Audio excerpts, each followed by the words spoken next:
Hello everyone, ଜୟ Jagannath. Learn Odia YouTube ଚ୍ୟାନେଲକୁ ଆପଣମାନଙ୍କୁ ସ୍ୱାଗତ। ଆଜିର ଆଲୋଚନାର ବିଷୟ ହେଉଛି ସର୍ବନାମ, ଅବୟ ଆଉ କ୍ରିୟା। ପୂର୍ବ ଭିଡ଼ିଓରେ ମୁଁ ବିଶେଷଣ ଉପରେ ଆଲୋଚନା କରିଥିଲି। ଯେଉଁମାନେ ଦେଖିନାହାନ୍ତି ସେ ଡେସ୍କ୍ରିପସନରେ ଲିଙ୍କ୍ ଅଛି, ତାକୁ ଦେଖିନେବ। ତ ଏବେ ଚାଲନ୍ତୁ ଆମେ ଆଲୋଚନା କରିବା ସର୍ବନାମ। ସର୍ବନାମ କାହାକୁ କୁହାଯାଏ? ଏକ ପଦ ପରିବର୍ତ୍ତେ ଯେଉଁ ପଦର ବ୍ୟବହାର କରାଯାଏ ତାହାକୁ ଆମେ ସର୍ବନାମ କହିବା। ଆମେ ଯଦି ସାଧାରଣ ଅର୍ଥରେ ଯଦି ସରଳ ଭାବରେ ବୁଝିବାକୁ ଯିବା, କୌଣସି ଗୋଟିଏ ନାମ ପରିବର୍ତ୍ତେ ଯାହା ବ୍ୟବହାର କରାଯାଏ, ଯେମିତିକି ରାମ ବଜାରକୁ ଗଲା, ଏଠି ରାମ ହେଉଛି ଗୋଟିଏ କର୍ତ୍ତା। କର୍ତ୍ତା ପରିବର୍ତ୍ତେ ଯାହା ବ୍ୟବହାର କରାଯିବ, ଯେମିତିକି ରାମ ବଜାରକୁ ଗଲା, ରାମ ବଜାରରୁ ଯାଇ ପରିବା ଆଣିଲା। ତ ରାମ ବଜାରକୁ ଗଲା, ସେ ବଜାରରୁ ଯାଇ ପରିବା ଆଣିଲା, ଏଠି ସେ ଲାଗିଲା, ସେ ଗୋଟେ ହେଉଛି ସର୍ବନାମ। ତ ଦେଖିବା ସର୍ବନାମର ଗୋଟେ ଉଦାହରଣ ଦେଖିବା।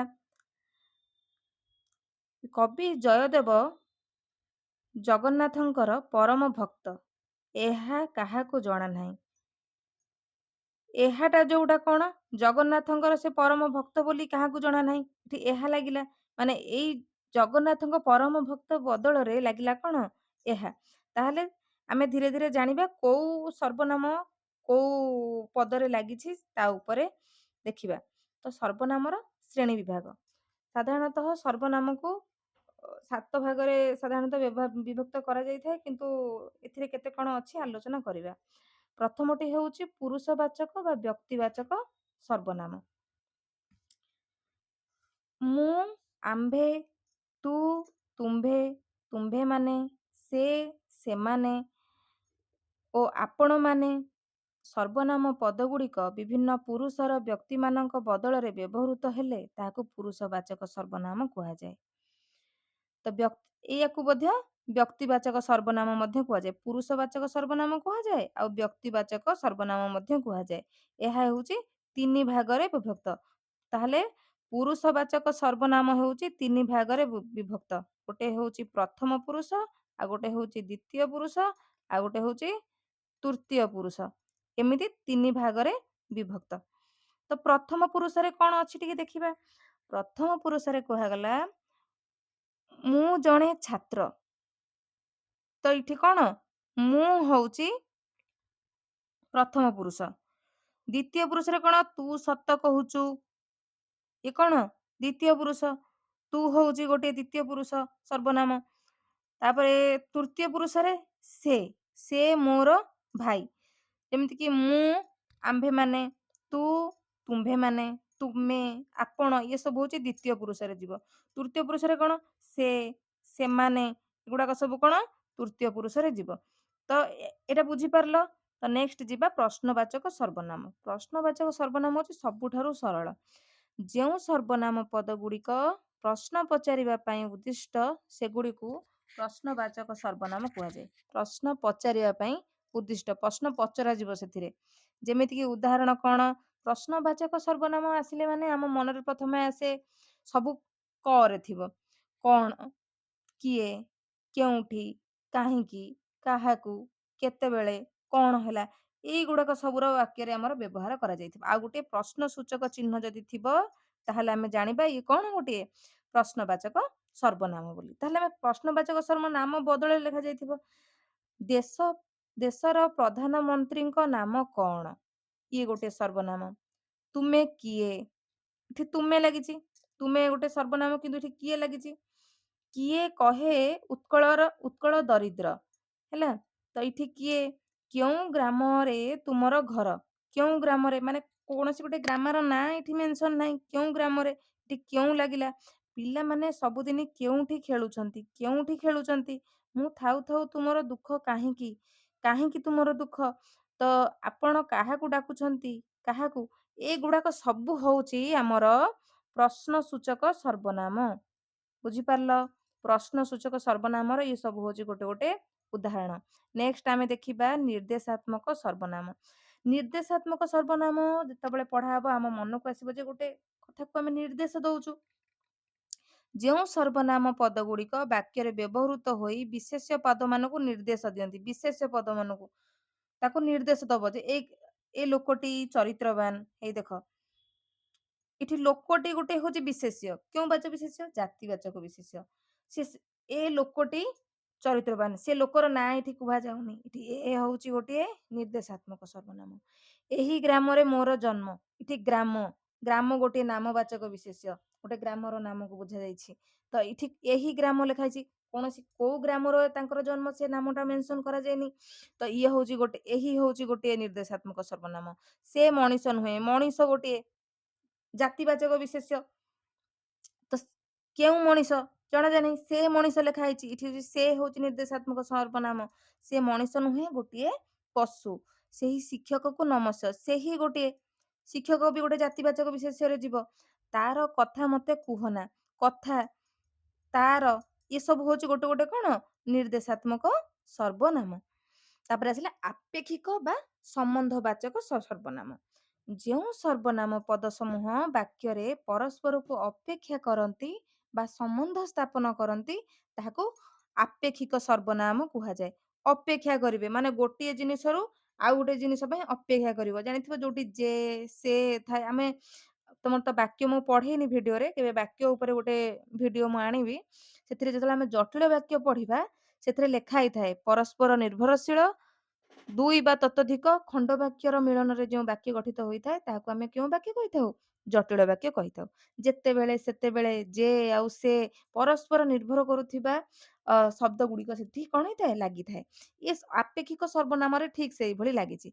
ଯେ ଦେଶ ଯାଇ ସେ ଫଳ ଖାଇ, ଯେ ଆଉ ସେ, ଯାହା ଅନ୍ୟର କ୍ଷତିକାରକ ତାହା ହିଁ ମଙ୍ଗଳ, ଯାହା ତାହା, ଯେମିତି ପାରୁଛ ଯେତିକି ପାରୁଛ ସେତିକି କାମ କର, ଯେତିକି ସେତିକି, ଯେପରି କର୍ମ ସେପରି ଫଳ।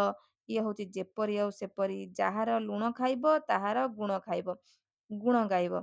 ଯାହାର ଆଉ ତାହାର। ଏଠି ଆମେ ଦେଖିଲେ କଣ ଉଦାହରଣରେ ଯେ ସେ, ଯାହା ତାହା, ଯେମିତି ସେମିତି, ଯେପରି ସେପରି, ଯାହାର ତାହାର, ଇଏ ସବୁ ହଉଛି କଣ ଆପେକ୍ଷିକ ସର୍ବନାମ। ଆପେକ୍ଷିକ ସର୍ବନାମର ଗୋଟେ ଗୋଟେ ଉଦାହରଣ। ନେକ୍ସଟ ଯିବା ନିର୍ଣ୍ଣାୟକ ସର୍ବନାମ। ଯେଉଁ ସର୍ବନାମ ପଦ ବାକ୍ୟରେ ବ୍ୟବହୃତ ହୋଇ ବିଶେଷ୍ୟ ପଦକୁ ନିର୍ଣ୍ଣୟ କରିଥାଏ। ତମେ ସାଧାରଣ ମୁଁ ତମକୁ କହିଥିଲି ସର୍ବନାମ କାହାକୁ କୁହାଯାଏ? ନାମ ବଦଳରେ ଯାହା ବ୍ୟବହାର କରାଯାଏ। ତ ନାମ ଆମର କଣ ନାଉନ ବା ବିଶେଷ୍ୟକୁ କୁହାଯାଏ। ତ ଏଇଠି କଣ ଲେଖା ହେଲା? ବିଶେଷ୍ୟ ପଦକୁ ନିର୍ଣ୍ଣୟ କରିଥାଏ। ବିଶେଷ୍ୟ ପଦ ଏଠି କୋଉଠି ଆମେ ପ୍ରଥମେ ଦେଖିବା ଉଦାହରଣରେ। ରାକେଶ ଆଉ ଦିନେଶ ଦୁଇ ସାଙ୍ଗ। ଏଠି ରାକେଶ ଦିନେଶ ହଉଛନ୍ତି ବିଶେଷ୍ୟ। କେଉଁ ବାଚକ ବିଶେଷ୍ୟ? ନାମବାଚକ ବିଶେଷ୍ୟ। ଯୋଉମାନେ ଭିଡିଓ ଦେଖିଛ ଭିଡିଓରେ ଦେଖିଦବ। ବିଶେଷ୍ୟ ବିଶେଷଣର ବହୁତ ଭଲ ଭାବରେ ଆଲୋଚନା କରାଯାଇଛି। ରାକେଶ ଓ ଦିନେଶ ହଉଛନ୍ତି ଦୁଇଟି ସାଙ୍ଗ। ଉଭୟ ଭଲ ପାଠ ପଢନ୍ତି। ଏଇଠି ଉଭୟ ଆସିଲା ଯୋଉ ନିର୍ଣ୍ଣୟ କରାଗଲା। ରାକେଶ ଆଉ ଦିନେଶ ଦି ଜଣ ଯାକ ଭଲ ପାଠ ପଢୁଛନ୍ତି। ଉଭୟଙ୍କୁ ନିର୍ଣ୍ଣୟ କରାଗଲା। ଏଠି ହଉଛି ନିର୍ଣ୍ଣୟାତ୍ମକ ସର୍ବନାମ। ସଂସାରରେ ଯେତେ ଲୋକ ଅଛନ୍ତି ପ୍ରତ୍ୟେକଙ୍କର ଚରିତ୍ର ସମାନ ନୁହେଁ। ଏଠି ଲୋକ, ଲୋକ ହଉଛନ୍ତି ଗୋଟେ ଜାତିବାଚକ ବିଶେଷ୍ୟ। ତାପରେ ପ୍ରତ୍ୟେକଙ୍କର, କାହାର? ଲୋକମାନଙ୍କର। ତ ଇଏ ହଉଛି ନିର୍ଣ୍ଣୟ କରାଗଲା। ତାପରେ ଲେଖା ହେଇଛି କଣ? ତୁମେ ସବୁ କଥାରେ ମୁଣ୍ଡ ଖେଳାଅ ନାହିଁ। ଏଠି ସବୁ। ଗତ ରାତିରେ ଚୋରମାନେ ତାଙ୍କର ସମସ୍ତ ଧନ ସମ୍ପତ୍ତି ନେଇଗଲେ। ସମସ୍ତ, କାହାର? ତାଙ୍କର। ତାଙ୍କର ଧନ ସମ୍ପତ୍ତି ନେଇଗଲେ। ସମସ୍ତ ଲାଗିବ। ଅନ୍ୟ ଲୋକକୁ ସମ୍ମାନ ଦେଲେ ନିଜର ସମ୍ମାନ ବଢେ। ଏଠି ଅନ୍ୟ, ଅପର ବ୍ୟକ୍ତିର ଦୁଃଖରେ ଯେ ଦୁଃଖୀ ସେ ହିଁ ପ୍ରକୃତ ସାଧୁ। ଅପର, ଏଠି ନିର୍ଣ୍ଣୟ କରାଯାଉଛି। ଅତି କଥା ଏତିକିରେ ଥାଉ ଆର କଥାକୁ ଆରମ୍ଭ କରିବା। ଏଇଟା ହଉଛି ଆରରେ ଲାଗିବ। ଏଇ ସବୁ ଜିନିଷ ହଉଛି ଆମର କୋଉ ସର୍ବନାମ? ନିର୍ଣ୍ଣାୟକ ସର୍ବନାମ। ତାପରେ ଆସିଲା ଆତ୍ମବାଚକ ସର୍ବନାମ। ଆତ୍ମବାଚକ କଣ? ବ୍ୟକ୍ତି ବିଶେଷ ପରବର୍ତ୍ତେ ବ୍ୟବହୃତ ନିଜେ, ନିଜ, ଆପେ, ଆପଣା, ଏଇ ସବୁ ସର୍ବନାମ ଲାଗିବ। ମନେକର ଆତ୍ମ ମାନେ କଣ? ନିଜେ, ନିଜ କଥା ହିଁ କୁହାଯିବ। ଆପଣା କଲା କର୍ମ ମାନ ଆଗୁ ହୋଇବ ସାବଧାନ। ସେଠି ସବୁ ତମର ଶବ୍ଦ ମାନଙ୍କରେ ସବୁ ଆପଣ ଲାଗିଥିବ, ଆପଣଙ୍କୁ ଲାଗିଥିବ, ନିଜର ଲାଗିଥିବ, ନିଜେ ଲାଗିଥିବ। ତାହେଲେ ଜାଣିବ ଇଏ ଗୋଟିଏ କଣ? ଆତ୍ମବାଚକ ସର୍ବନାମ। ତ ଦେଖିବା ଆପଣା କଲା କର୍ମମାନ ଆଗୁ ହୋଇବ ସାବଧାନ। ଏଠି ଆପଣା, କିଏ ତୁମେ ଚିହ୍ନିଛ କି ଆପଣଙ୍କୁ ଆପେ? ଏ ଆପଣଙ୍କୁ ଆପେ ନିଜର ଦୁଷ୍କୃତି ପାଇଁ ନିଜେ ପ୍ରାୟଶ୍ଚିତ ହେବା ଦରକାର। ନିଜର ଆଉ ନିଜେ ଇଏ ସବୁ ହଉଛି ଆତ୍ମବାଚକ ସର୍ବନାମ। ତାପରେ ସମୁଚ୍ଚୟୀ ବାଚକ ସର୍ବନାମ ବା ସମୁଚ୍ଚୟ ସର୍ବନାମ। ଏଥିରେ କଣ ଅଛି? ଯେଉଁ ସର୍ବନାମ ପଦ ବିଶେଷ୍ୟ ପଦ ପରିବର୍ତ୍ତେ ବ୍ୟବହୃତ ହେବା ସହିତ ଦୁଇଟି ବାକ୍ୟକୁ ସଂଯୁକ୍ତ କରିଥାଏ ତାହାକୁ ଆମେ କଣ କହିଥାଉ? ସମୁଚ୍ଚୟୀ ବାଚକ ସର୍ବନାମ। ଦୁଇଟି ବାକ୍ୟକୁ କଣ କରୁଥିବ? ସଂଯୋଗ କରୁଥିବ। ଆଜି ଗୋପବନ୍ଧୁ ଆଉ ନାହାନ୍ତି, ଯେ ବନ୍ୟା ସମୟରେ ଘର ଘର ବୁଲି ଲୋକମାନଙ୍କ ଦୁଃଖ ବୁଝୁଥିଲେ। ତାହେଲେ ଏଠି ଯେ ଲାଗିଛି। ଏଠି ଯେ କାହାକୁ କୁହାଗଲା? ଗୋପବନ୍ଧୁଙ୍କୁ କୁହାଗଲା। ବୁଝିପାରିଲ? ଏଠି ସମ୍ବନ୍ଧ ସୂଚେଇଲା, ସଂଯୋଗ କରେଇଲା। ଯେ ଟା ସଂଯୋଗ କରେଇଛି ଦେଖ। ଆଜି ଗୋପବନ୍ଧୁ ନାହାନ୍ତି, ଯେ ବନ୍ୟା ସମୟରେ ଘର ଘର ବୁଲି ଲୋକଙ୍କୁ ଦୁଃଖ ବୁଝୁଥିଲେ। ଏଠି ବନ୍ୟା ସମୟରେ ଘର ଘର ବୁଲି ଦୁଃଖ ବୁଝୁଥିଲେ ଗୋଟିଏ, ଗୋଟେ ଗୋପବନ୍ଧୁ ଆଜି ନାହାନ୍ତି। ସଂଯୋଗ କରେଇଲା କିଏ? ଯେ। ଯେ ଗୋଟେ ହଉଛି ସମୁଚ୍ଚୟୀ ବୋଧକ ସର୍ବନାମ। ସେମିତି ଲେଖା ହେଇଛି, ଏମିତି ଲୋକ କେହି ନାହିଁ ଯେ ଜୀବନରେ ଥରକ ପାଇଁ ମିଛ କଥା କହିନାହିଁ। ଏଠି ଦେଖ, ଏମିତି ଲୋକ କେହି ନାହିଁ ଗୋଟିଏ ଶବ୍ଦ, ଜୀବନରେ ଥରକ ପାଇଁ ମିଛ କହିନାହିଁ ଗୋଟେ ଶବ୍ଦ, କିନ୍ତୁ ୟାକୁ ଯୋଡ଼ିଛି କିଏ? ଯେ। ନେକ୍ସଟ ସମୁଚ୍ଚୟୀ ବାଚକ ସର୍ବନାମରେ ଦେଖିବା, ବହୁତ ଲୋକ ଯହିଁ ମିଳି ଅବଶ୍ୟ ଉପଯୋଗୀ କଳି। ଏଠି ଯହିଁ, ମୋ ଜୀବନ ପଛେ ନର୍କେ ପଡ଼ିଥାଉ ଜଗତ ଉଦ୍ଧାର ହେଉ, ମୋ ତୁହି ମୋର ନେତ୍ରର ସଙ୍ଖାଳି, ତୁହି, ଏଇ ସବୁ ହଉଛି ଗୋଟେ ଗୋଟେ ଉଦାହରଣ। ଆମର ସର୍ବନାମ ସରିଛି। ନେକ୍ସଟ ଦେଖିବା ଅବ୍ୟୟ। ଅବ୍ୟୟ ମାନେ କଣ? ବ୍ୟୟ ମାନେ କଣ? ଖର୍ଚ୍ଚ ହେଇଯିବା। କିନ୍ତୁ ଅବ୍ୟୟ ମାନେ ଯାହା ଯୋଉ ଅବସ୍ଥାରେ ଥିବ ସେଇ ଅବସ୍ଥାରେ ରହିବ, ତାର ପରିବର୍ତ୍ତନ ଜମାରୁ ଘଟିବନି, ତାହାକୁ ଆମେ କଣ କହିଥାଉ? ଅବ୍ୟୟ ପଦ ବୋଲି କହିଥାଉ। କୌଣସି ପ୍ରକାର ପରିବର୍ତ୍ତନ ଯୋଉଥିରେ ଘଟିବ ନାହିଁ ତାକୁ ଆମେ ଅବ୍ୟୟ ବୋଲି କହିଥାଉ। ହେଇ ଲେଖା ହେଇଛି, ଯେଉଁ ପଦମାନଙ୍କରେ ଲିଙ୍ଗ ବିଭକ୍ତି ବଚନ ପୁରୁଷ କାଳରେ କୌଣସି ପରିବର୍ତ୍ତନ ହୁଏ ନାହିଁ ତାହାକୁ ଅବ୍ୟୟ ପଦ କୁହାଯାଏ। ଯେଉଁ ପଦରେ ଲିଙ୍ଗ ବିଭକ୍ତି ବଚନ ପୁରୁଷ କାଳ କୌଣସି ଭେଦରେ ପରିବର୍ତ୍ତନ ହବନି, ଯାହା ରହିବ, ଯାହା ଥିବ ସେଇଆ ହିଁ ରହିବ, ତାକୁ କୁହାଯାଏ କଣ? ଅବ୍ୟୟ ବୋଲି କୁହାଯାଏ। ତ ଅବ୍ୟୟର ବିଭିନ୍ନ ପ୍ରକାର ଶ୍ରେଣୀ ବିଭାଗ କରାଯାଇଛି, ଗୋଟେ ଗୋଟେ କରି ଦେଖିବା। ପ୍ରଥମଟି ହଉଛି ସଂଯୋଜକ ଅବ୍ୟୟ। ସଂଯୋଜକ ମାନେ ତମେ କଣ ବୁଝୁଛ? ଯୋଗ କରେଇବ, ସଂଯୋଗ କରେଇବ, ମିଶେଇବ, ଗୋଟିଏ ବାକ୍ୟ ସହିତ ଆଉ ଗୋଟିଏ ବାକ୍ୟକୁ ମିଶେଇବ, ତାକୁ ଆମେ ସଂଯୋଗ କରିବା କଥା କହୁ। ଯେଉଁ ଅବ୍ୟୟ ଦୁଇ ବା ତତୋଧିକ ପଦକୁ ସଂଯୋଗ କରେ ତାହାକୁ ଆମେ ସଂଯୋଜକ ଅବ୍ୟୟ କହିଥାଉ। ସଂଯୋଜକ ଅବ୍ୟୟକୁ ଚିହ୍ନିବା କିପରି? ଯେମିତିକି ଆମର ଜାଣିଥିବ ଯୌଗିକ ବାକ୍ୟ, ଯୌଗିକ ବାକ୍ୟରେ ଯେମିତି ଥିଲା ଓ ଏବଂ, ତାକୁ କଣ କରୁଥିଲା? ଯୋଗ କରୁଥିଲା। ସେଇଭଳି ଇଏ ହଉଛି ସଂଯୋଜକ ଅବ୍ୟୟ। ସେଇଭଳି ଓ ଏବଂ ଆଉ ଆହୁରି ପୁଣି ବି ମଧ୍ୟ ଫେରେ ତଥା ପୁନଶ୍ଚ, ଏ ସବୁ ଗୋଟେ ଗୋଟେ ସଂଯୋଜକ ଅବ୍ୟୟ। ସଂଯୋଜକ ଅବ୍ୟୟ ଏଗୁଡାକ ସବୁ ଟିକେ ମନେ ରଖିଥିବ। ତାପରେ ନେକ୍ସଟ ଦେଖିବା ତାର ଉଦାହରଣ, ବିଧୁ ଓ ସାଧୁ ଦୁଇ ଭାଇ। ଏଠି ବିଧୁ ଆଉ ସାଧୁ ଇଏ ଦୁଇଟାକୁ ଯୋଗ କରେଇଛି କିଏ? ଓ ଯୋଗ କରେଇଛି। ସେମିତି ରାମଚନ୍ଦ୍ର ପିତୃସତ୍ୟ ପାଳିଲେ ଏବଂ ବନରେ 14 ବର୍ଷ ବାସ କଲେ। ଏଠି ଏବଂ, ତାପରେ କଣ ଲେଖା ହେଲା? ବାପା ସବୁବେଳେ ବହିଟିଏ ଧରି ବସିଥାନ୍ତି ଆଉ କିଛି କରନ୍ତି ନାହିଁ। ଏଠି ଆଉ ଲାଗିଛି। ଶୀତ ହୋଇନାହିଁ ଆହୁରି ଡେରି ଅଛି, ଆହୁରି, ଏବେ ଭୋଜି ଖାଇ ଆସିଲୁ ପୁଣି ଖାଇବାକୁ ବାହାରିଲୁଣି, ତୁମେ ଅନୁରୋଧ କଲେ ବି ମୁଁ ତୁମ କଥା ଶୁଣିବି ନାହିଁ, ପିଲାଟି କଠୋର ପରିଶ୍ରମ କଲେ ମଧ୍ୟ ପରୀକ୍ଷାରେ ଫେଲ ହେଲା, ମୁଁ ମନା କଲି ଫେରେ ତୁମେ ମୋ ପାଖକୁ ଆସିଲ। ଏଗୁଡାକ ସବୁ ହଉଛି କଣ? ସଂଯୋଜକ ସର୍ବନାମ। ୟାକୁ ଟିକେ ପିଲାମାନେ ମନେ ରଖିଥାଅ। ଇଏ ହଉଛି କଣ? ଯୋଗ କରଉଛି। ଦେଖ, ଏଠି ଓ ଯୋଗ କରେଇଛି ଏବଂ ଯୋଗ କରେଇଛି, ଦୁଇଟି ଦୁଇଟି ବାକ୍ୟକୁ କଣ କରୁଛି ନା ଯୋଗ କରଉଛି, ସମ୍ବନ୍ଧ ସୃଷ୍ଟି କରଉଛି, ସଂଯୋଗ କରୁଛି। ତାକୁ କୁହାଯାଏ ସଂଯୋଜିତ ସର୍ବନାମ, ସଂଯୋଜକ ସର୍ବନାମ। ତାପରେ ଆସିଲା ବିଯୋଜକ ସର୍ବନାମ। ସଂଯୋଗ ଯେମିତି ହେଲା ଯୋଗ କରେଇଲା, ବିଯୋଗ ସେମିତି ଅଲଗା କରେଇଦବ। ତ ଯେଉଁ ଅବ୍ୟୟ ଦୁଇଟି ପଦ ବା ବାକ୍ୟର ଅର୍ଥକୁ ବିଯୋଗ ବା ପୃଥକ କରେ ତାହାକୁ ବିଯୋଜକ ସର୍ବନାମ କୁହାଯାଏ। କଣ କରିବ? ଅଲଗା କରିଦବ। ଅଲଗା କରିଦେଲେ କଣ ହବ? ବିଯୋଜକ ସର୍ବନାମ ହେବ। ଦେଶ ସ୍ୱାଧୀନ ହୋଇଛି କିନ୍ତୁ ଲୋକଙ୍କ ଦୁଃଖ ଦୂର ହୋଇନି। ଏଠି କଣ କଲା? ଦେଶ ତ ସ୍ୱାଧୀନ ହେଇଗଲା କିନ୍ତୁ ଲୋକଙ୍କ ଦୁଃଖ ଦୂର ହେଲାନି। ଏଠି କିନ୍ତୁ ହଉଛି ବିଯୋଜକ ଅବୟ। ସଭାରେ ଅନେକ ଆଲୋଚନା ହେଲା ମାତ୍ର ସତ କଥା ବାହାରିଲା ନାହିଁ। ଏଠି ମାତ୍ର ହେଲା ବିଯୋଜକ ଅବୟ। ଏତେ ଔଷଧ ଖାଇଲି ତଥାପି ଦେହ ଭଲ ହେଲାନି। ତଥାପି ହଉଛି କଣ? ବିଯୋଜକ ଅବୟ। ପରିବାରର ସମସ୍ତେ ପିଣ୍ଟୁଙ୍କୁ ବୁଝାଇଲେ ପରନ୍ତୁ ସେ ସେହି ଏକଜିଦିଆ ଗୁଣ ଛାଡୁନି। ପରନ୍ତୁ ବର୍ଷା ହେଲା ଅଥଚ ବେଉଷଣ ପାଇଁ ପାଣି ହେଲାନି। ଅଥଚ ସ୍ମୃତି ବା ସ୍ମିତା ଗୀତ ଗାଇବ। ଏଠି ବା ଲାଗିଛି ହେଲା। ତ ତୁମେ ସ୍ଥାନୀୟ କଲେଜରେ ପଢିବ କିମ୍ବା ବାହାରକୁ ଯିବ।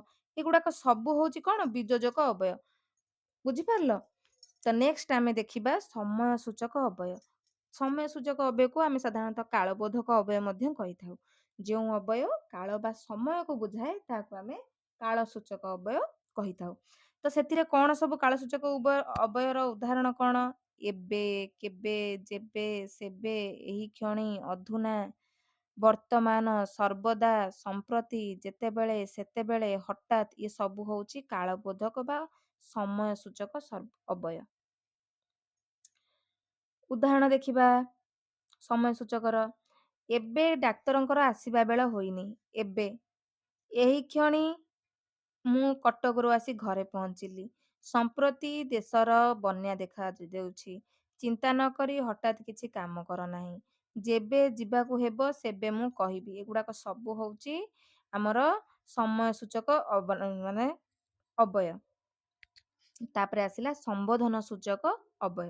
ସମ୍ବୋଧ କରାଯିବ। କାହାରିକୁ ଡାକିବା ବା ସମ୍ବୋଧନ କରିବା ପାଇଁ ବ୍ୟବହୃତ ଅବୟକୁ ଆମେ ସମ୍ବୋଧନ ସୂଚକ ଅବୟ କହିବା। କାହାରିକୁ ଡାକିବା ବା ସମ୍ବୋଧନ କରିବାକୁ ଆମେ କଣ କହିଥାଉ? ସମ୍ବୋଧନ ସୂଚକ ଅବୟ। ଯେମିତିକି ହେ, ଆହେ, ହଇଏ, ରେ, ଆରେ, ଗୋ, ଆଗୋ, ଲୋ, ଆଲୋ, ଏଗୁଡା ସମୟ ଡାକିଥାଉ। ମନେକର କିଏ ଟିକେ ଯଦି ଦୂରରେ ଥିବ, ଏଇ ତୁ ଆସିଲୁ, ହେ ଆସରେ, ଏବେ ଆସୁନୁ, ଆରେ ଆସେ। ଏଇ ସବୁ ଶବ୍ଦ ଗୁଡିକ ଆମର କଣ କରିଥାଏ? ସମ୍ବନ୍ଧରେ ଆମେ ଡାକିଥାଉ। ଯେମିତିକି ହେ ନାରଣ ଆଉ କେତେ ଦିନ ଏ କଷଣ ସହିବ। ଆହେ ନୀଳ ଶୈଳ ପ୍ରବଳ ମତ ବାରଣ। ଲୋ ଝିଅ ଚା ଆପେ ଆଣିଲୁ। ଏଗୁଡାକ ସବୁ ହଉଛି କଣ? ସମ୍ବୋଧନ ସୂଚକ ଅବୟ। ତାପରେ ଆସିଲା ସମ୍ଭାବନା ସୂଚକ ଅବୟ। ଯୋଉଠି ସମ୍ଭାବନା ଦେଖାଯାଉଥିବ। ଯେଉଁ ଅବୟ ସମ୍ଭାବନା ପ୍ରକାଶ କରେ ତାହାକୁ ସମ୍ଭାବନା ସୂଚକ ଅବୟ କୁହାଯାଏ। ଯଦି, ଯେବେ, କାଳେ, ଯଦ୍ୟପି ଏଗୁଡାକ ହଉଛି ସମ୍ଭାବନା ସୂଚକ ଅବୟ। ମାନେ ସେ ବର୍ଷାରେ ଯଦି ଆସିବ ବଡ ହଇରାଣ ହେବ। ଗୋଟେ ସମ୍ଭାବନା। ସେ ଆସିପାରେ ନ ଆସିପାରେ। ଆଉ ଦିନେ ଅପେକ୍ଷା କର କାଳେ କିଛି ଖବର ଆସିବ। ଖବର ଆସିପାରେ ନ ଆସିପାରେ। ସମ୍ଭାବନା। ଯୋଉଟା ଆସିପାରେ ନ ଆସିପାରେ। ତୁମେ ଯେବେ ଭଲ ଭାବରେ ପଢିବ ତେବେ ନିଶ୍ଚୟ ପ୍ରଥମ ଶ୍ରେଣୀ ପାଇବ। ଏଠି ଯେବେ, କାଳେ, ଯଦି ଏଗୁଡାକ ହଉଛି ସମ୍ଭାବନା ସୂଚକ ଅବୟ। ନିଷେଧାର୍ଥକ ଅବୟ। ଯୋଉଠି ନାହିଁର ଭାବ ସୂଚନା କରାଯାଏ, ନିଷେଧର ଭାବ ସୂଚନା କରାଯାଏ, ବାରଣର ଭାବ ସୂଚନା କରାଯାଏ, ତାହାକୁ ଆମେ ନିଷେଧାର୍ଥକ ଅବୟ ବୋଲି କହିବା। ଜାଣିଥିବ ନ, ନା, ନି, ନଚେତ ଏଗୁଡାକ ସବୁ ହଉଛି ନିଷେଧାର୍ଥକ ଅବୟ। ଉଦାହରଣ ଦେଖିବା। ନ କଲା କାମ କର ନାହିଁ। ନ କହିଲେ କୂଳ ଭାସି ଯାଉଛି।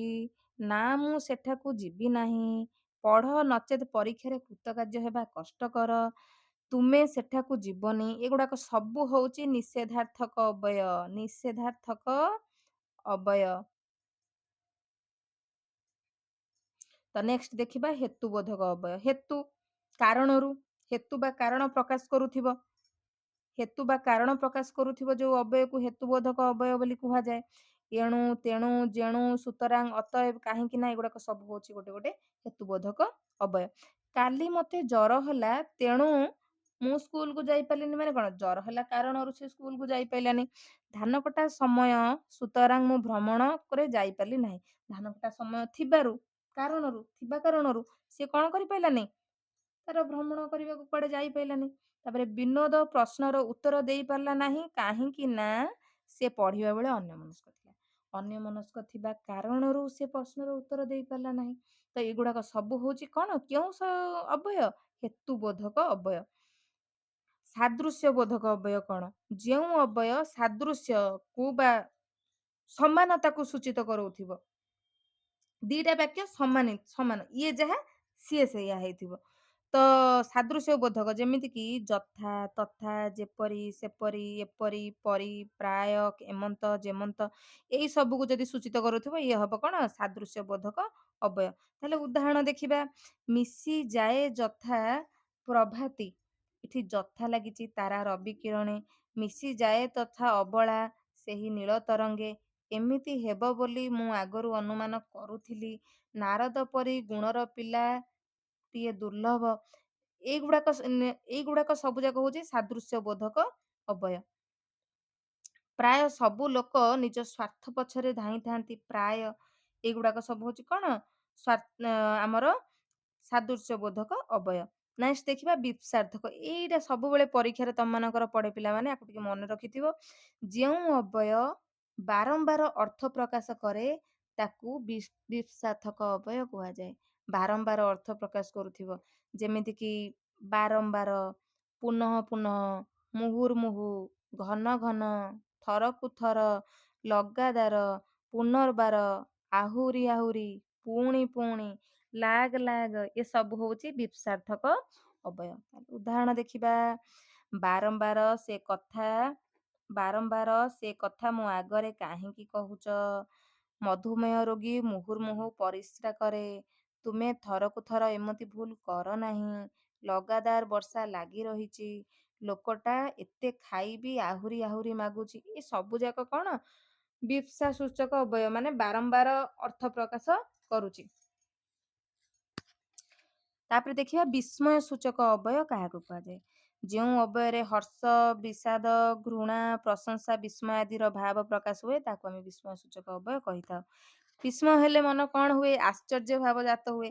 ତ ଆହା, ହା, ହାୟ, ଓହୋ, ଆହୋ, ଛି, କି, ସାବାସ, ବାହାବା, ଉହୁଁ, ଇହି ଏଗୁଡାକ ସବୁ ଆସେ। ୟାକୁ କଣ କୁହାଯାଏ? ବିସ୍ମୟ ଅବୟ। ତାକୁ ଭାବ ସୂଚକ ବାଚକ ଅବୟ ମଧ୍ୟ କୁହାଯାଏ। ଉଦାହରଣ ଦେଖିବା। ଆହା, ଦୈବତା କପାଳକୁ କଣ ଏଇଆ ଲେଖିଥିଲା? ହା ରାମ, ହା ଶ୍ୟାମ, ହା ରାମ, ହା ରାମ। ଛି, ଏମିତି କହନ୍ତି? ଓଃ କି ଯନ୍ତ୍ରଣା! କି ପିଲାଟିଏ ମ ଇଏ! ବାଃ କି ସୁନ୍ଦର ଖେଳ! ସାବାସ୍ ତୁମେ ତେନ୍ଦୁଲକର, ସାବାସ୍ ତେନ୍ଦୁଲକର, ସାବାସ୍। ଏଗୁଡାକ ସବୁ ହଉଛି କଣ? ଆମର ବିସ୍ମୟାର୍ଥକ ବା ବିସ୍ମୟ ସୂଚକ ଅବୟ। ବିକଳ୍ପାର୍ଥକ ଅବୟ ବିକଳ୍ପରେ ବ୍ୟବହାର କରାଯିବ। ତ ବିକଳ୍ପରେ କଣ ବ୍ୟବହାର କରାଯାଏ? ଯାହା ଦ୍ଵାରା ବିକଳ୍ପର ଅର୍ଥ ପ୍ରକାଶ ପାଏ ତାକୁ ଆମେ ବିକଳ୍ପାର୍ଥକ ଅବୟ କହିଥାଉ। ଯେମିତି କି ବା, ଅବା, କିମ୍ବା, ଅଥବା, ନତୁବା, ନଚେତ୍, ନହିଲେ। ଗୋଟିଏ ବଦଳରେ ଆଉ ଗୋଟେ ଜିନିଷର ବ୍ୟବହାର କରାଯିବ। ମନେକର ଦିଟା ଜିନିଷ ଲେଖା ହେଇଥିବ, ଆକୁ କରିବ, ପ୍ରଶ୍ନରେ ତମ ଲେଖା ନଥାଏ କିମ୍ବା ଦେଇଥିବ, ଗୋଟେ ପ୍ରଶ୍ନ ଲେଖିଥିବ ତାପରେ କିମ୍ବା ଲେଖିକିରି ତାପରେ ଲେଖା ହେଇଥିବ, ନହେଲେ ବା ଲେଖା ହେଇଥିବ କି ଅଥବା ଲେଖା ହେଇଥିବ। ତ ତମେ ଜାଣିପାରିବ କଣ ଏଇ ପ୍ରଶ୍ନର କ୍ୱେଶ୍ଚିନ୍ ଆନ୍ସର କରିବି, ନହେଲେ ତା ପରବର୍ତ୍ତୀ ର କ୍ୱେଶ୍ଚିନ୍ ଆନ୍ସର କରିବି। ଏଗୁଡାକ ସବୁ ହଉଛି ବିକଳ୍ପାର୍ଥକ ଅବୟ। ଉଦାହରଣ ଦେଖିବା। ଦେବାନନ୍ଦ ବା ଶିବାନନ୍ଦ କେହି ହେଲେ ଆଜି ଆସିବେ। ଦେବାନନ୍ଦ ଆସିପାରେ, ନହେଲେ ଶିବାନନ୍ଦ ଆସିପାରେ। ତୁମେ ଅବା ତପନ ମୋ ପାଇଁ ପଦେ କହିଥାନ୍ତ। ସେ ଯୋଉ ତୁମେ ଲେଖା ହେଇଛି ସିଏ କହିପାରେ, ନହେଲେ ନାଇଁ ତପନ କହିପାରେ। ଧନ କିମ୍ବା ଯୌବନ ଚିରସ୍ଥାୟୀ ନୁହେଁ। ତମ ପାଖରେ ଧନ ବି ରହିବନି, ଯୌବନ ବି ରହିବନି। ତ ଠିକ ସମୟରେ ସ୍କୁଲକୁ ଆସ, ନହେଲେ ପ୍ରଧାନ ଶିକ୍ଷକ ଅସନ୍ତୁଷ୍ଟ ହେବେ। ଏ କାମ କରିବ ଯଦି କର, ନହେଲେ ମୁଁ କରିଦେବି। ତମେ ଯଦି ନ କରିବ ମୁଁ କରିଦେବି। ତ ନୋହିଲେ, ଅବା, କିମ୍ବା, ନଚେତ, ତାପରେ ନୋହିଲେ ଏ ସବୁ ହଉଛି ଆମର କୋଉ ଅବୟ ପଢେଇଥିଲେ? ବିକଳ୍ପାର୍ଥକ ଅବୟ। ତାପରେ ବିଭକ୍ତି ସୂଚକ ଅବୟ। ବିଭକ୍ତିର ସୂଚନା ଦେଉଥିବା ଅବୟକୁ ଆମେ ବିଭକ୍ତି ସୂଚକ ଅବୟ କହିଥାଉ। ବିଭକ୍ତିର ସୂଚନା ଜାଣିଥିବ। ବିଭକ୍ତି ଆମର କେତେ ପ୍ରକାର? ବିଭକ୍ତି ଆମର ଅଛି କଣ? ପ୍ରଥମ ବିଭକ୍ତି, ଦ୍ଵିତୀୟ ବିଭକ୍ତି, ତୃତୀୟ ବିଭକ୍ତି, ଚତୁର୍ଥୀ ବିଭକ୍ତି, ପଞ୍ଚମୀ ବିଭକ୍ତି, ଷଷ୍ଠୀ, ସପ୍ତମୀ ବିଭକ୍ତି। ତ ପ୍ରଥମରେ ଜାଣିଥିବ କର୍ତ୍ତାକାରକରେ ହୁଏ। ତାପରେ କୁଙ୍କୁ, ମାନଙ୍କୁ, ଏମିତି ସବୁ ଅଛି ବିଭକ୍ତି ଗୁଡାକ। ତ ଏଥିରେ ମାନେ, ଗୁଡାକ, ମୁଁ, କୁ, ମାନଙ୍କୁ, ରେ, ଦ୍ଵାରା, ରୁ ଠାରୁ, ମାନଙ୍କ ଠାରୁ ଏଇଗୁଡାକ ସବୁ ଯଦି ବାକ୍ୟରେ ବ୍ୟବହାର କରାଗଲା ତାହାକୁ ଆମେ ବିଭକ୍ତି ସୂଚକ ଅବୟ ବୋଲି କହିବା। କୃଷକ ମାନେ ଦେଶର ମେରୁଦଣ୍ଡ। ଏଠି କୃଷକ ମାନେ, ତୁମକୁ ଏହା କରିବାକୁ ହେବ। ଭିନ୍ନକ୍ଷମ ଲୋକଙ୍କ ଦ୍ୱାରା ଅନେକ ଭଲ କାମ ହୋଇପାରିଥାଏ। ଛାତ୍ରଛାତ୍ରୀଙ୍କ ଠାରୁ ଦେଶ ବହୁତ କିଛି ଆଶା କରେ। ଏଇ ସବୁ ହଉଛି କଣ ଆମର ବିଭକ୍ତି ସୂଚକ ଅବୟ। ତାପରେ ଆସିଲା ପରିମାଣ ସୂଚକ ଅବୟ। ପରିମାଣ ସୂଚକ ବିଶେଷଣ ଆମେ ପଢିଥିଲେ। ପୁଣି ପରିମାଣ ସୂଚକ ଅବୟ କଣ? ଯେଉଁ ଅବୟ ପରିମାଣକୁ ପ୍ରକାଶ କରେ, ଏତେ, ଯେତେ, ସେତେ, ଏତିକି, ଯେତିକି, ସେତିକି, ଏସବୁ ହଉଛି ପରିମାଣ ସୂଚକ ଅବୟ। ତୁ ଯେତେ ମାଠିବୁ ମାଠେ, ମୁଁ ସେଇ ଦରପୋଡା କାଟେ। ଯେତେ, ତୁଚ୍ଛାକୁ ଏତେ, ମୁଦି ନାହିଁ ଗୋଡ କଚାଡୁ କେତେ। ଏତେ, କେତେ, ଗୋଟେ ପରିମାଣକୁ ସୂଚନା କରାଯାଉଛି। ଯେତିକି ପାଇଲି ସେତିକି ଯଥେଷ୍ଟ, ଇଏ ଗୋଟେ ପରିମାଣ ସୂଚନା କରାଯାଉଛି। ଗଙ୍ଗା ଗଲି ଯେତିକି, ଫଳ ପାଇଲି ସେତିକି, ଇଏ ହଉଛି ଗୋଟେ ପରିମାଣ ସୂଚକ ଅବୟ। ସମ୍ମତି ସୂଚକ, ଯୋଉଥିରେ ତମେ ସମ୍ମତି କରିବ, ହଁ ପ୍ରକାଶ କରିବ। ଯେଉଁ ଅବୟ ଦ୍ୱାରା ସମ୍ମତି ବା ସ୍ୱୀକୃତି ପ୍ରକାଶ କରାଯାଏ ତାକୁ ଆମେ କହିଥାଉ ସମ୍ମତି ସୂଚକ। ହଁ, ଆଜ୍ଞା, ହାଁ, ଅବଶ୍ୟ, ନିଶ୍ଚୟ, ସିନା, ଏଗୁଡାକ ସବୁ ହଉଛି ସମ୍ମତି ସୂଚକ ଅବୟ। ଉଦାହରଣ ଦେଖିବା।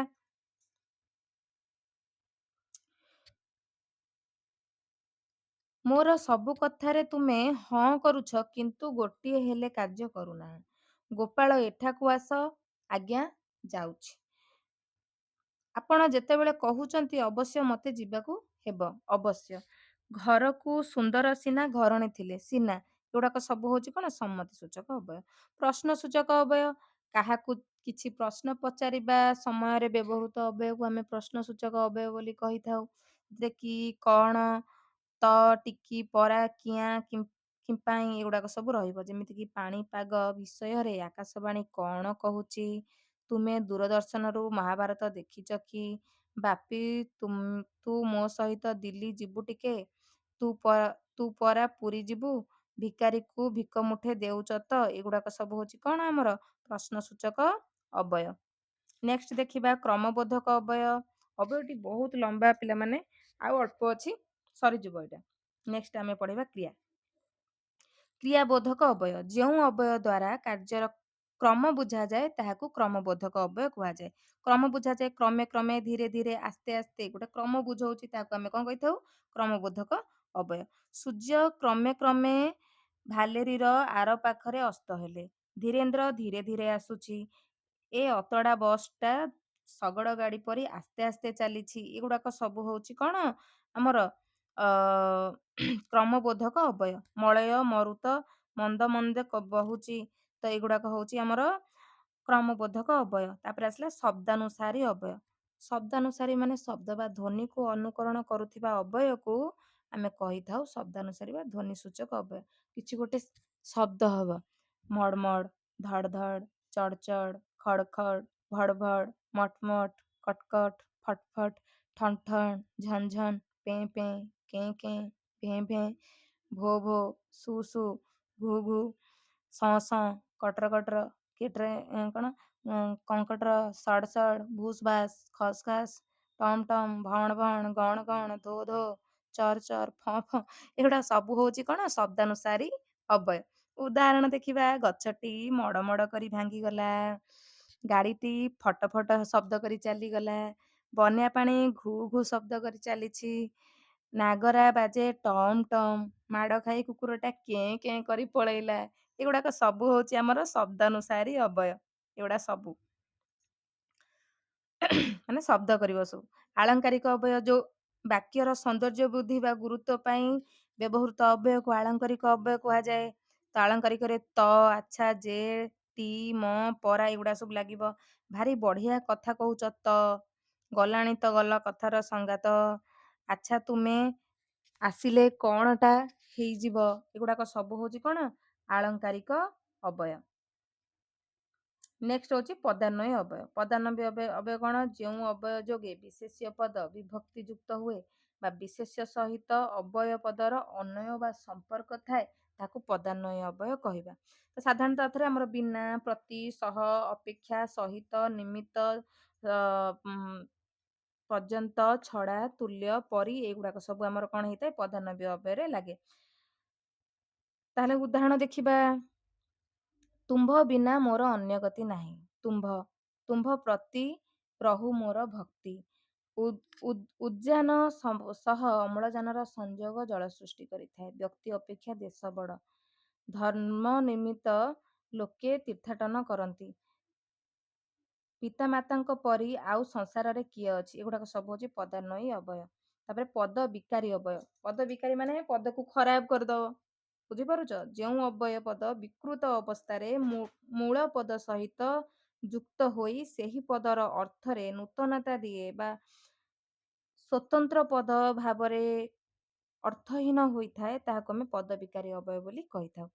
ଯେମିତିକି ଜମି, ଜମିରେ ହବ ଫମି, ପିଲାର ହବ ଝିଲା, ଚାକରର ହବ ବାକର, ଚାକିରିରେ ହବ ବାକିରି, ପାଠର ହବ ଷାଠ, କଟାର ହବ ଫଟା। ଏମିତି ସବୁ ଯାକ କଣ ଅଛି? ପଦ ବିକାରୀ ଅବୟ। ଏମିତି ଲେଖା ହେଲା। ତୁମର ଜମି ଫମି କଥା ମୁଁ ବୁଝିପାରିବିନି। ଏଠି ଜମି ଫମି, ପିଲା ଝିଲା, ଚାକର ବାକର, ଚାକିରି ବାକିରି ଏଗୁଡା ସବୁ ହଉଛି କଣ କରେ?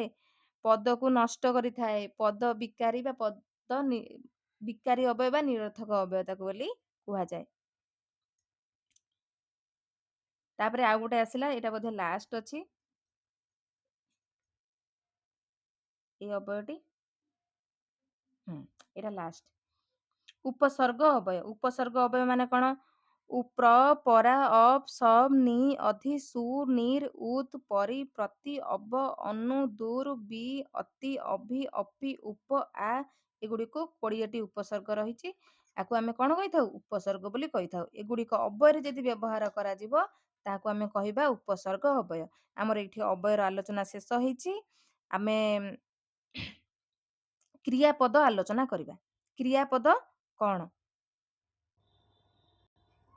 ତ ଏବେ ଆମେ ଆଲୋଚନା କରିବା କ୍ରିୟାପଦ। କ୍ରିୟାପଦ କାହାକୁ କୁହାଯାଏ? ଏହାର ସଂଜ୍ଞା କଣ? ବାକ୍ୟରେ ଯେଉଁ ପଦଗୁଡ଼ିକ କର୍ତ୍ତାର ବଚନ ଓ ପୁରୁଷ ଅନୁସାରେ ବା ଘଟଣାରେ କାଳ ଅନୁସାରେ ରୂପ ପରିବର୍ତ୍ତନ କରେ ତାହାକୁ ଆମେ କ୍ରିୟାପଦ ବୋଲି କହିଥାଉ। କ୍ରିୟା ଆମେ ସାଧାରଣତଃ କଣ ବୁଝିଥାଉ? କ୍ରିୟାପଦ ଦ୍ୱାରା କାର୍ଯ୍ୟ ସମ୍ପାଦିତ ହୋଇଛି ବା ହେବାର ସୂଚନା ମିଳୁଛି ତାହାକୁ ଆମେ କ୍ରିୟା କହିଥାଉ। ଯେ କାର୍ଯ୍ୟ କରେ, କାର୍ଯ୍ୟ ସମ୍ପାଦନ କରିବାରେ ଯିଏ ସାହାଯ୍ୟ କରେ ସେ ହଉଛି କ୍ରିୟା। ଧାତୁର ପ୍ରତ୍ୟୟ ଯୋଗରେ କ୍ରିୟାପଦ ସୃଷ୍ଟି ହୋଇଥାଏ। ଏହା ସ୍ମରଣୀୟ ଯେ ପ୍ରତ୍ୟେକ କ୍ରିୟାପଦ ମୂଳରେ ଗୋଟିଏ ଗୋଟିଏ ଧାତୁ ରହିଛି। କ୍ରିୟାର ମୂଳରେ ଧାତୁ ରହିଛି। ଯେମିତିକି ଗାଉଛି, ଗା ଧାତୁ। ବୁଝିପାରିଲ? ଯାଉଛି, ଗମ ଧାତୁ। ଏଇଗୁଡାକ ସବୁ ରହୁଛି। ତ ଏଇଠି ଦେଖ କିଛିଟା ଉଦାହରଣ ଦିଆହେଇଛି। ଗୋବିନ୍ଦ ବ୍ୟାକରଣ ପଢୁଛି। ପଢୁଛି ହବ କଣ କହିଲ ପିଲାମାନେ? ପଠ ଧାତୁ ହବ। ତାପରେ କାନ୍ଦୁଛି, କାନ୍ଦ ଧାତୁ। ଖାଇବ, ଖା ଧାତୁ। ଯାଇଥିଲା, ଯାଇଥିଲା ହଉଛି ଗମ ଧାତୁ। ଏଗୁଡାକ ସବୁ ଅଛି। ତ ନେକ୍ସଟ ଦେଖିବା, ଏଇଟା କଣ ଗଲା ଆମର? କ୍ରିୟାପଦ ଦ୍ୱାରା ସମ୍ପାଦିତ ହୋଇଛି ବା ହେବାର ସୂଚନା ମିଳୁଛି ଏଇ କାଳ ଅନୁସାରେ ଏଇ କ୍ରିୟାପଦଟି ରହିଲା। ତା ନେକ୍ସଟ ଦେଖିବା କ୍ରିୟା ବିଶେଷ୍ୟ ବା କ୍ରିୟାପଦ। କିଏ କ୍ରିୟାପଦ କିଏ କ୍ରିୟାବାଚକ ବିଶେଷ୍ୟ ତାହା ଜାଣିବା ପାଇଁ ଗୋଟେ ସରଳ ସୂତ୍ର, ତାହା ହେଉଛି କ୍ରିୟାରୁ କାଳ, ପୁରୁଷ, ବଚନ ପ୍ରଭୃତି ସମ୍ପର୍କରେ ଧାରଣା ମିଳେ। ଆଉ ଯେଉଁ କ୍ରିୟାର କାଳ, ବଚନ, ପୁରୁଷ ପ୍ରଭୃତି ସମ୍ପର୍କ ସୂଚନା ମିଳେ ନାହିଁ ତାହାକୁ କ୍ରିୟାବାଚକ ବିଶେଷ୍ୟ କୁହାଯାଏ। ଯେମିତିକି କ୍ରିୟାବାଚକ ବିଶେଷ୍ୟ କଣ? ଯାଉଛନ୍ତି, ଖାଉଛନ୍ତି, ଶୋଉଛନ୍ତି, ଶୋଇଲା ଏଗୁଡାକ ହଉଛି କ୍ରିୟା ବିଶେଷ୍ୟ। କ୍ରିୟାପଦ କ୍ରିୟା ପ୍ରଭୃତି କ୍ରିୟାପଦ। ଆଉ ଗମନ, ଶୟନ, ଭୋଜନ ଏଗୁଡାକ ହଉଛି କ୍ରିୟା ବିଶେଷ୍ୟ। ନେକ୍ସଟ ଦେଖିବା, ଏଇଗୁଡାକ ଖାସ କରିକି ପରୀକ୍ଷାରେ ପଡେ ତମର। ଏଇଟାକୁ ଟିକେ ଭଲସେ ଲକ୍ଷ୍ୟ କରିବ। କ୍ରିୟା ସାଧାରଣତଃ ଦୁଇ ପ୍ରକାର। ଗୋଟେ ହେଲା ସମାପିକା କ୍ରିୟା, ଆଉ ଗୋଟେ ହେଲା ଅସମାପିକା କ୍ରିୟା। ଆମର ସରଳ ବାକ୍ୟ ପଢିଲା ବେଳେ ବି ଏଇ ସମାପିକା କଥାଟାକୁ ଆମେ ସବୁବେଳେ ମନେ ରଖୁ। ତାପରେ ଅସମାପିକା କ୍ରିୟା କଥା ବି କୁହାଯାଇଛି। ଏଇ ଯୋଉ ଅସମାପିକା ସମାପିକା କ୍ରିୟା ଗୁଡିକ କଣ କଣ? ତ ସମାପିକା କ୍ରିୟା ହେଲା ଯେଉଁ କ୍ରିୟାର ବ୍ୟବହାରରେ ବାକ୍ୟର ଅର୍ଥ ସମ୍ପୂର୍ଣ୍ଣ ରୂପେ ପ୍ରକାଶ ପାଏ ଏବଂ ଅର୍ଥ ପ୍ରକାଶ ପାଇଁ ଅନ୍ୟ କ୍ରିୟାକୁ ଅପେକ୍ଷା କରେ ନାହିଁ। ସମାପିକା କ୍ରିୟା କାହାକୁ ବି ଅପେକ୍ଷା କରିବ ନାହିଁ। ସମ୍ପୂର୍ଣ୍ଣ ଅର୍ଥ ପ୍ରକାଶ କରିବ, ତାହାକୁ ଆମେ ସମାପିକା କ୍ରିୟା କହିଥାଉ। ଯେମିତିକି ଗୋଟେ ଉଦାହରଣ, ଚଢେଇଟି ଆକାଶରେ ଉଡିଗଲା। ଚଢେଇ କାହାକୁ ଅପେକ୍ଷା କରିଛି କି? ତ ଗାଈଟି ପଡିଆରେ ଚରୁଅଛି। ଉଡିଗଲା, ଚରୁଅଛି। ମା ଭାତ ରାନ୍ଧନ୍ତି। ରାନ୍ଧନ୍ତି, ଗଉଡ଼ ଗାଈ ଦୁହିଁଲା, ଦୁହିଁଲା, ରାନ୍ଧନ୍ତି, ଚରୁଅଛି, ଉଡ଼ିଗଲା। ଇଏ ସବୁ ହଉଛି ଗୋଟେ ଗୋଟେ ସମାପିକା କ୍ରିୟା। ସେ କାହାକୁ ଅପେକ୍ଷା କରିନି, ତା କାମ ସିଏ କରିଦେଗଲା। ଏଟା ହେଲା ସମାପିକା କ୍ରିୟା। ଯେମିତି କି କର୍ତ୍ତା ବଦଳିଲେ ସମାପିକା କ୍ରିୟା ମଧ୍ୟ ବଦଳେ। ମୁଁ ବହି ପଢୁଛି, ସେମାନେ ବହି ପଢୁଛନ୍ତି, ସେ ଗାଁକୁ ଯିବ, ରାମ ଗାଁକୁ ଗଲା, ଏଗୁଡାକ ହଉଛି କଣ ସମାପିକା କ୍ରିୟା ଗୋଟେ ଗୋଟେ। ତାପରେ ଅସମାପିକା କ୍ରିୟା କଣ? ଯେଉଁ କ୍ରିୟାର ବ୍ୟବହାର ଦ୍ଵାରା ବାକ୍ୟ ସମ୍ପୂର୍ଣ୍ଣ ରୂପ ପ୍ରକାଶ ପାଏ ନାହିଁ, ଅନ୍ୟ କ୍ରିୟା ଉପରେ ଅପେକ୍ଷା ରଖେ। ଅସମାପିକା କ୍ରିୟା ମାନେ ହଉଛି ଅନ୍ୟ କ୍ରିୟା ଉପରେ ଯେତେବେଳେ ଅପେକ୍ଷା ରଖିବ ତାହେଲେ ତାକୁ ଆମେ ଅସମାପିକା କ୍ରିୟା କହିବା। ଛାତ୍ରମାନେ ଖାତା କଲମ ଧରି ପରୀକ୍ଷାକୁ ଗଲେ, ରାମ ଖାଇସାରି କଟକ ଯିବ, ଏଗୁଡାକ ସବୁ ହଉଛି କଣ ଆମର ଅସମାପିକା କ୍ରିୟା। ନେକ୍ସଟ ଦେଖିବା ଆଉ କଣ ଅଛି, ଯୋଉଟା ତମ ପରୀକ୍ଷା ପାଇଁ ଦରକାର। ଆଉ ଗୋଟେ ଆସିଲା ମିଶ୍ର ବା ଅମିଶ୍ର କ୍ରିୟା। ମିଶ୍ର କ୍ରିୟା, ଅମିଶ୍ର କ୍ରିୟା ଆଉ ଯୌଗିକ କ୍ରିୟା। ମିଶ୍ର କ୍ରିୟା ଏକାଧିକ ପଦର ମିଶ୍ରଣରେ ଗଠିତ କ୍ରିୟାପଦକୁ ଆମେ କଣ କହିଥାଉ? ମିଶ୍ର କ୍ରିୟା ବୋଲି କହିଥାଉ। ଏକାଧିକ କ୍ରିୟାପଦ, ଯେମିତି କି ରାମ ଫଳ ବିକ୍ରୟ କରୁଅଛି, ବହିଟିକୁ ମୁଁ ଆଗ୍ରହରେ ପଠନ କଲି, ଏଗୁଡିକ ହଉଛି ବିକ୍ରୟ କରୁଅଛି, ପଠନ କଲି, ଏଗୁଡିକ ଗୋଟେ ଗୋଟେ ହଉଛି ମିଶ୍ର କ୍ରିୟା। ମାନେ ଦୁଇଟି ବିକ୍ରୟ କରୁଅଛି, ଯଦି ବିକୁଛି ହେଇଥାନ୍ତା ସେ ହଉଛି ଅମିଶ୍ର କ୍ରିୟା। ବୁଝିପାରିଲ? ତ ଅମିଶ୍ର କ୍ରିୟା କଣ? ଗୋଟିଏ ପଦରେ ସୃଷ୍ଟ କ୍ରିୟାକୁ ଅମିଶ୍ର କ୍ରିୟା କୁହାଯାଏ। ଗୋଟିଏ ପଦରେ, ଯେମିତି କି ମୁଁ କହିଲି ବିକ୍ରୟ କରୁଛି ହଉଛି ମିଶ୍ର କ୍ରିୟା, ବିକୁଛି ହବ ଅମିଶ୍ର କ୍ରିୟା। ତ ପିଲାଟି ସେଜରେ ଶୋଇଛି, ପକ୍ଷୀଟି ଆକାଶରେ ଉଡୁଛି, ରାମ ଫଳ ବିକୁଛି, ବହିଟିକୁ ମୁଁ ଆଗ୍ରହରେ ପଢିଲି, ଏ ସବୁ ହଉଛି ଗୋଟେ ଗୋଟେ ଅମିଶ୍ର କ୍ରିୟା। ତାହେଲେ ଦେଖିବା ମିଶ୍ର ଅମିଶ୍ର କ୍ରିୟାର କିଛି କିଛି ଦେଖିଦବା। ପିଇବା, ଅମିଶ୍ର କ୍ରିୟା ହେଲେ ପାନ କରିବା ହଉଛି ମିଶ୍ର କ୍ରିୟା। ସହିବା, ସହ୍ୟ କରିବା, ଗାଇବା, ଗାନ କରିବା, କିଣିବା, କ୍ରୟ କରିବା, ଦେଖିବା, ଦର୍ଶନ କରିବା, ପଢିବା, ପଡିବା, ପତିତ ହେବା, ଶୋଇବା, ଶୟନ କରିବା, ଏସବୁ ହଉଛି ଅମିଶ୍ର କ୍ରିୟା ଆଉ ମିଶ୍ର କ୍ରିୟା। ନେକ୍ସଟ ଦେଖିବା ଆଉ କଣ ଅଛି। ଯୌଗିକ କ୍ରିୟା କଣ? ଦୁଇଟି କ୍ରିୟା ଯୋଗ ହୋଇ ଗୋଟିଏ କ୍ରିୟାର ଅର୍ଥକୁ ପ୍ରକାଶ କଲେ ଆମକୁ ଯୌଗିକ କ୍ରିୟା ଆମେ କହିବା। ଦୁଇଟି କ୍ରିୟା ଯୋଗ ହବ, ଦେଖିବା କେଉଁ ଦୁଇଟି କ୍ରିୟା ହଉଛି। ବହି ପତ୍ର ନେଇଯାଅ, ଏଠି ନେଇ ଆଉ ଯାଅ, ନେଇ ଗୋଟେ କ୍ରିୟା, ଯାଅ ଗୋଟେ କ୍ରିୟା, ଦୁଇଟି କ୍ରିୟା ଏଠି ମିଶିଲା, ସେଥିପାଇଁ ଏଟା ହେଲା ଯୌଗିକ କ୍ରିୟା। ତୁମେ ଶୀଘ୍ର ଖାଇ ପକାଅ, ଖାଇ ଗୋଟେ କ୍ରିୟା, ପକାଅ ଗୋଟେ କ୍ରିୟା, ଦୁଇଟି ମିଶିଗଲା ଯେତେବେଳେ ଖାଇ ପକାଅ, ଖାଇ ପକାଅ ହେଲା। ତାପରେ ଆଉ ଗୋଟିଏ ତମର ଇମ୍ପୋର୍ଟାଣ୍ଟ କଣ? ବର୍ଗ ଆଧାରରେ କ୍ରିୟାକୁ ଆମେ ତିନି ଭାଗରେ ବିଭକ୍ତ କରିଥାଉ। ଗୋଟେ ହେଲା ସକର୍ମକ, ଅକର୍ମକ ଆଉ ଦୁଇ କର୍ମକ। सकर्मक क्रिया, अकर्मक क्रिया, दुई कर्मक क्रिया। ताहले प्रथमे देखिबा सकर्मक क्रिया, जो क्रियार कर्म थाए ताहाकु आमे सकर्मक क्रिया कहिथाउ। जेमिति कि गीता भात खाउछि, बापा भागवत पढुचंती, बासंती गाइला। इठी कौन हबो? कर्म अछि। गीता कौन खाउछि? कर्म करुछि। केउं कर्म करुछि? भात खाउछि। बापा कौन पढुचंती? भागवत पढुचंती। ବାସନ୍ତୀ କଣ ଗାଇଲା? ଗୀତ ଗାଇଲା। ଇଏ ଭାତ, ଭାଗବତ, ଗୀତ, ଇଏ ସବୁ ତ ଗୋଟେ ଗୋଟେ କର୍ମ। ଏଇ କର୍ମ ଥିବାରୁ ଇ ହେଲା କଣ? ସକର୍ମକ କ୍ରିୟା। ତାହେଲେ ଆମେ ଜାଣିବା ଅକର୍ମକ କ୍ରିୟା ପୁଣି କଣ?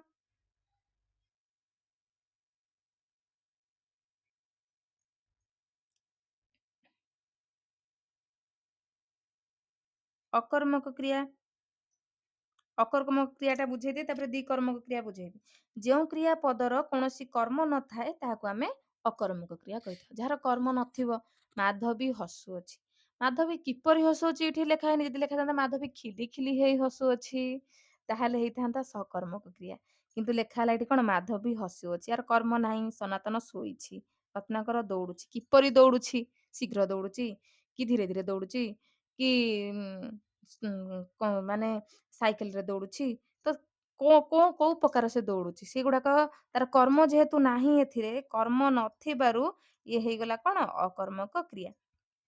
ତାପରେ ଦେଖିବା ଦ୍ୱିକର୍ମକ କ୍ରିୟା କଣ? ଯେଉଁ କ୍ରିୟାରେ ଦୁଇଟି କର୍ମ ଥିବ, ଦିଟା କର୍ମ ଥିବ, ତାକୁ ଆମେ ଦ୍ୱିକର୍ମକ କ୍ରିୟା କହିବା। ପ୍ରଶ୍ନ ପଚାରିଲେ ଦିଟା କର୍ମ ବାହାରୁଥିବ। ଶିକ୍ଷକ ଛାତ୍ରକୁ ପ୍ରଶ୍ନ ପଚାରିଲେ, ଏଠି ଯଦି ମୁଁ କହିବି ଶିକ୍ଷକ ଛାତ୍ରକୁ କଣ ପଚାରିଲେ? ପ୍ରଶ୍ନ ପଚାରିଲେ। ମୁଁ ପଚାରିବି ଯଦି ଶିକ୍ଷକ ପ୍ରଶ୍ନ କାହାକୁ ପଚାରିଲେ?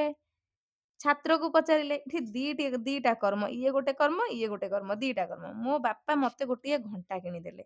ମୋ ବାପା ମତେ କଣ କିଣିଦେଲେ? ଘଣ୍ଟା କିଣିଦେଲେ। ଘଣ୍ଟା ମତେ କିଏ କିଣିକିରି ଦେଇଛନ୍ତି?